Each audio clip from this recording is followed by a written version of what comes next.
আব্বারে এই কান্নাটি স্কুলে ঢুকছিলাম, তখন একজন স্কুলের পাশে আমার নানা কই ডাকছিলাম হযরত।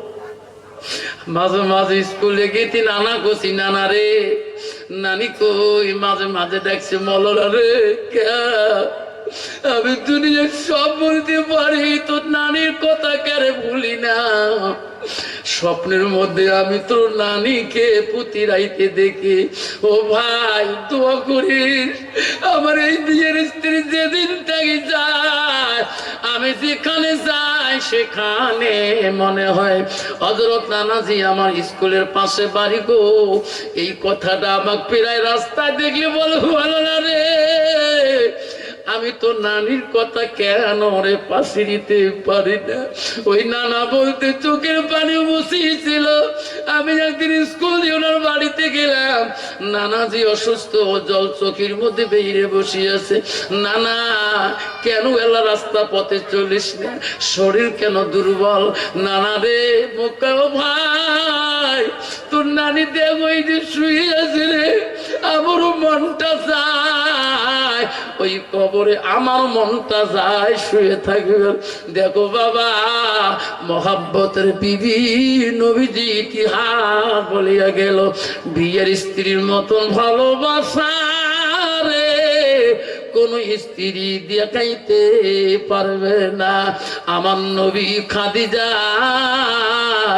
এত ভালোবাসিল। ও বন্ধুরে, বিশ্ব নবী রাসূলুল্লাহ খাদিজার কথা বললে আমার নবীর চোখের পানি দিয়ে বুক বেজে গেছিলেন।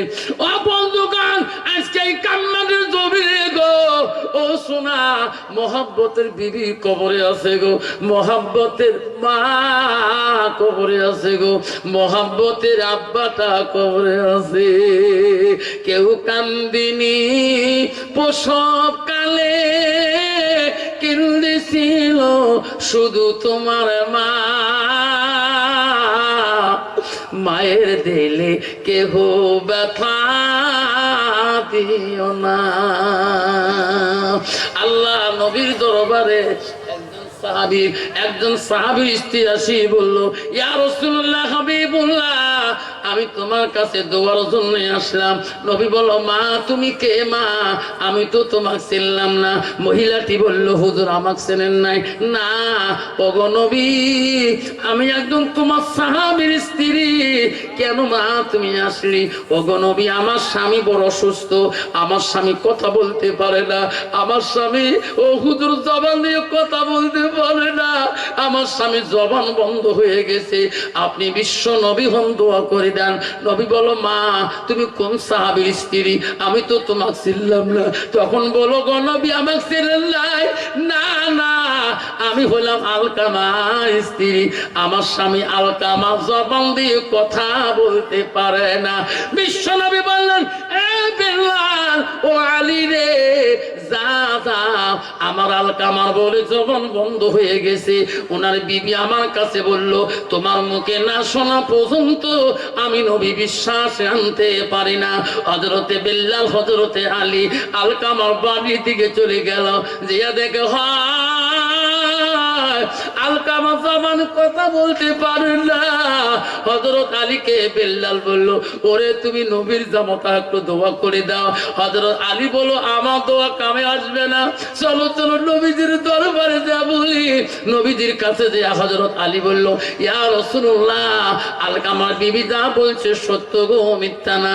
আমার নবী বলল, এই বেলাল, আলী আমার দুবারা করিয়া আলকামার বাড়ি দিকে যাও, ওনার মা ওনার বাবা যদি বেঁচে আছে আমার কাছে দুয়ার জন্য পাঠিয়ে দাও, আমি নবী দেখা করব।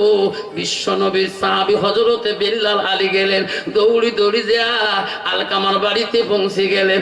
আলকামার বাবা নাই, তার বৃদ্ধ মাটা বাড়ির মধ্যে। হযরতে বেলাল যা আলকামার মার কাছে বলল, মা আমাকে চিনতে পারেন? না বাবা, চিনি নাই। আমি হলাম নবীজির সাহাবী, আমার নাম হযরতে বিল্লাল। ও মা, আমার নবী আবার দুবারা করে তোমার কাছে পাড়ি দিল কেন বাবা? ও নবীজি কেন বা তোমার দেখা করতে চায়, কি বা কথা বলতে চায়? ও বুড়ি মা, আপনি যদি না যান আমার নবীজি নিজে আসি দেখা করিয়ে যাবে। আলকামার মার কাছে দাওয়াত পৌঁছে দিয়ে গেল। কিছুক্ষণ পরে আলকামার মা ভাবলো, আল্লাহ, বিশ্ব নবী কোনদিন আমার দাওয়াত করে নাই, আজকে কেন বা আমার দাওয়াত করলো রে? সোনার নবী এত কষ্ট করে আমার বাড়ি আসবে, আমি আলকামার মা যাব নবীজির দরবারে। আলকামার মা বিশ্ব নবীর দরবারে যে পৌঁছে গেলেন। নবীজি আলকামার মাকে দেখি নবী কান্দে রে। নবী ছোট কালে মা হারাইছে, নবী ছোট কালে আব্বা হারাইছে। নবীজি বৃদ্ধ মা বাবার কথা মনে পড়লে নবী কান্দে। নবী জানে এই বুড়ি আলকামার মা হবে। নবীজি সুন্দর করে ডাকাইলেন, মা আসো মা, আমার কাছে আসো মা। আলকামার মা নবীর সামনে যে দাঁড়াইলেন। নবী বলল, মা আপনি কি আলকামার মা হন? হয় হুজুর, আমি আলকামার মা। আমার নবী সুন্দর করে বসতে দিলেন। নবীজি বলল, মা গো একটা কথা বলি। মা কি? ওগো মা, আলকামা তোমার কেমন সন্তান? বলছে, নবী গো আমার নিজের সন্তান, আদরের সন্তান। নবী বলছে, না ও কথা বলি নাই, কেমন সন্তান? বলছে, হুজুর বড় জ্ঞানী, বড় বৈজ্ঞানিক, বড় কিতাবের এলেমের দক্ষতা, আলেম দরিয়া সাগর তার ভিতরে এলেমের দক্ষতা তার ভিতরে। নবী বলছে, তা বলি নাই, তোমার সাথে ব্যবহার কেমন? তখন বলছে, হুজুর বিদ্যার সাগর, বিদ্যার দরিয়া তার ভিতরে ঠিক আছে, কিন্তু ব্যবহারের কথা বললে হুজুর আমি মা বড় কষ্ট পাই। নবী তৎক্ষণাৎ বলো, সাবিরে তাড়াতাড়ি পাহাড়ে যাও। কেন? পাহাড়ের গাছ ঠাল কাটো, আগুনের কুণ্ড তৈরি করো। আলকামার মা বলো, নবী গো আগুনের কুণ্ড বানে কি করবেন? আগুন চুলে বানে কি করবেন? নবী বলছে, বুড়ি মা তোমার আলকামা যে পাপ করছে গো, এই আগুনের চুলের মধ্যে যদি পুড়ি শেষ করে দেওয়া হয় জিন্দাতে, তবু আল্লাহ মাফ করবে না। আল্লাহ নবী বলছে, না মা আপনি যতক্ষণ মাপ দিবেন না অতক্ষণ পর্যন্ত আল্লাহ মাপ দিবে না। হায়রে মা কি দয়া রে। নবীর কাছে আরজি করো, গো নবী আবেদন করি গো, আমি মা বেঁচে থাকতে আমার সন্তানকে জিন্দাতে পোড়া দেবেন না। আমি মা সহ্য করতে পারি না গো নবী, আমার সন্তান আলকামাকে পোড়া দিবেন না।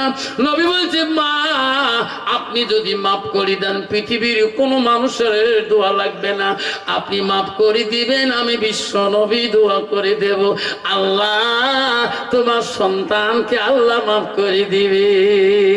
যেরকম সুবহানাল্লাহ। আইরে মা নবীজিকে সাক্ষী রাখি, বললো, ওগো নবী আমি তোমাকে সাক্ষী রাখি, আমার সন্তান আলকামাকে ক্ষমা করে দিলাম। বিশ্ব নবী বলো, সাহাবীরা তোরা দৌড়ান, আমি আলকামার জন্য দোয়া করতে চাই, তার মা মাফ করে দিছে, আমার দোয়া আগে পৌঁছিবে না তোরা আগে যে ওনার বাড়িতে পৌঁছিবেন। সাহাবীরা দৌড় মারলো, বাকি সাহাবীরা বলো, দৌড়াও কেন? আলকামার জন্য নবীজি দোয়া করছে, ভাই হাত তুলছে, আমরা আগে যাব, নবীর দোয়া আগে পৌঁছিবে না আমরা যে আলকামার আগে পৌঁছে যাব বাড়িতে? আল্লাহ নবী সাহাবীরা নাই পৌঁছিতে নবীজির দোয়া আগে পৌঁছে গেছে। আলকামা জবান খুলে গেছে, লা ইলাহা ইল্লাল্লাহু মুহাম্মাদুর রাসূলুল্লাহ। কেউ কান্দিনি প্রসব কালে, কিন্দি